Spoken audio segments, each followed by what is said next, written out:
Olá, tudo bom? Hoje vamos continuar a nossa conversa sobre a nossa herança cultural, falando sobre a civilização romana e o poder do seu exército. E eu sou Jonas Luiz da Silva, Virlo de Capuí.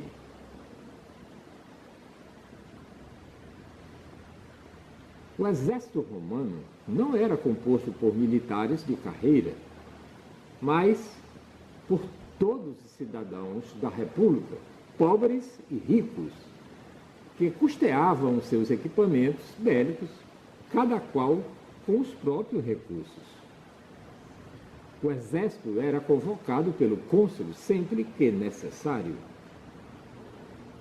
O voto dos cidadãos na Assembleia Popular, conforme dissemos no vídeo anterior, era dado não por cabeça, mas por grupos de homens denominados centúrias, as quais eram as unidades do exército romano.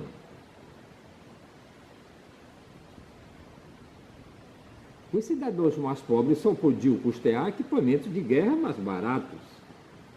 Daí que geralmente lutavam como soldados de infantaria. Já os cidadãos ricos iam armados a cavalo, com equipamentos mais sofisticados.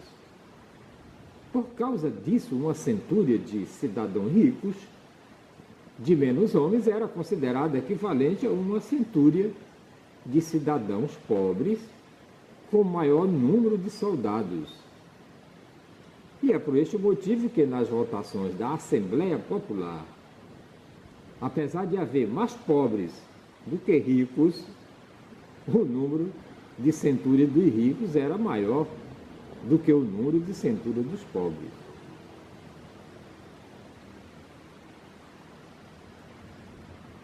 Com este exército, os romanos conquistaram toda a Itália e depois toda a região ocidental do Mediterrâneo, isto é, a África do Norte, o sul da França, na época chamada Gália, a Espanha e Portugal, na época chamada Ibéria e Lusitânia.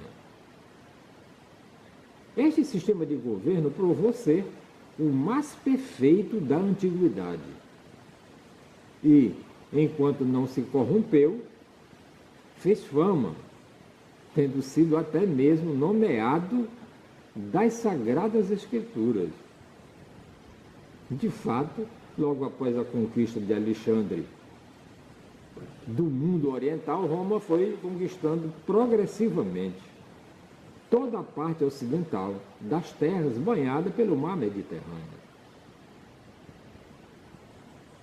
Quando os judeus se viram oprimidos pelos reis grego-macedônios que dominavam a Síria e o Oriente Médio, ouvindo falar da fama dos romanos, mandaram embaixadores a Roma fazer um pacto que garantisse a ajuda militar dos romanos contra o rei Antíoco, que os dominava.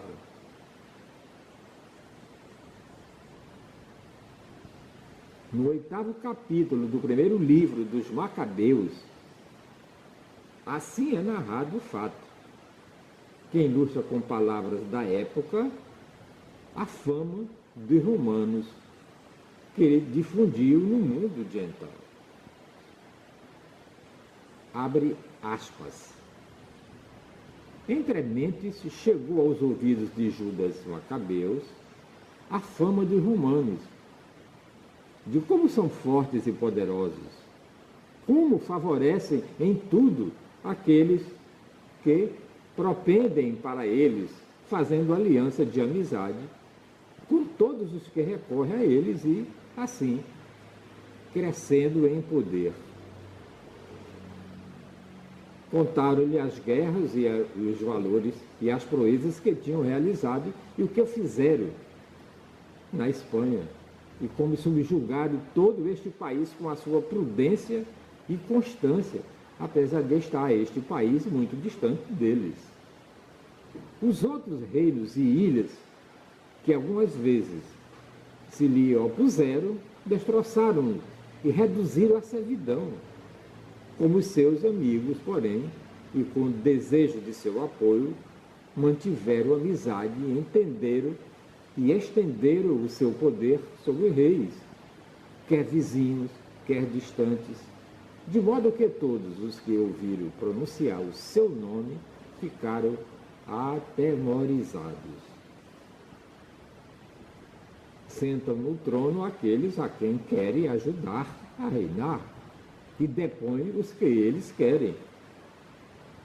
Tão poderosos chegaram a ser. Não obstante, nenhum deles cingiu o diadema, nem se vestiu de púrpura com os que se pavoneiam, mas continuaram o conselho, em que diariamente 320 conselheiros discutem assiduamente os negócios públicos para o seu bom andamento. Confiam por um ano a um homem o comando e o governo de todos os seus domínios. E a eles todos obedecem, sem haver entre eles inveja ou rivalidade. Então, Judas Macabeu escolheu Eupolemo, filho de João e Jasão, filho de Eleazar, e mandou-os a Roma para estreitar amizade e aliança com eles, e para sacudir o jugo, visto com a dominação dos gregos mantinha Israel na servidão. Foram de fato a Roma, viagem longuíssima, e tendo entrado no Senado, falaram nestes termos: Judas, também chamado Macabeu, e seus irmãos, e o povo dos judeus, nos enviaram a vós, para estreitar aliança e paz convosco,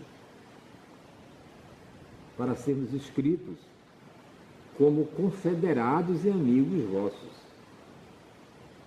A proposta foi acolhida favoravelmente e celebraram um acordo escrito que gravaram em lâminas de bronze, que enviaram a Jerusalém para que lá tivesse como testemunha a amizade e a aliança.